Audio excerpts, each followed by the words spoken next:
Good morning. हाय. आज आपण बघणार आहे केसांवरून शारीरिक आरोग्य कसं समजू शकतं.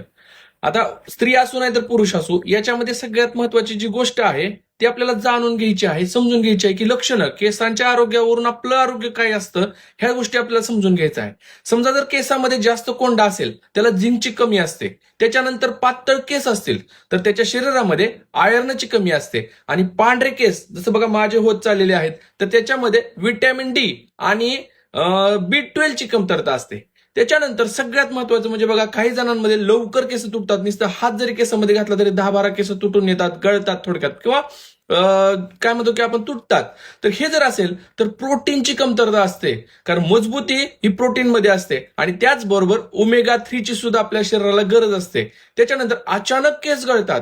कधी कधी असं होतं की पुरुषांचे असू नाही तर महिलांचे असू, अचानक केस गळत असतात. तर ह्याच्यामध्ये हाय कॉर्टिसॉल म्हणजेच काय, तर टेस्टोस्टेरॉन लेवल आपली वाढलेली असते, किंवा हाय कॉर्टिसॉल झालेला असतो, म्हणजे की माणूस ताणतणाव आणि टेन्शन मध्ये असू शकतो. तर नक्कीच मित्रांनो, या सगळ्यांचं उत्तर किंवा या सगळ्या गोष्टी कशातून मिळतात हे जाणून घ्यायचं असेल तर मला नक्कीच कॉल करा. धन्यवाद धन्यवाद. एकाच ह्याच्यामध्ये आपल्याला या सगळ्या गोष्टी मिळणार आहेत, एकाच पदार्थामध्ये मिळणार आहेत. आणि ती जी गोष्ट आहे जाणून घेण्यासाठी मला कॉल करा. धन्यवाद. थँक्यू. नमस्ते.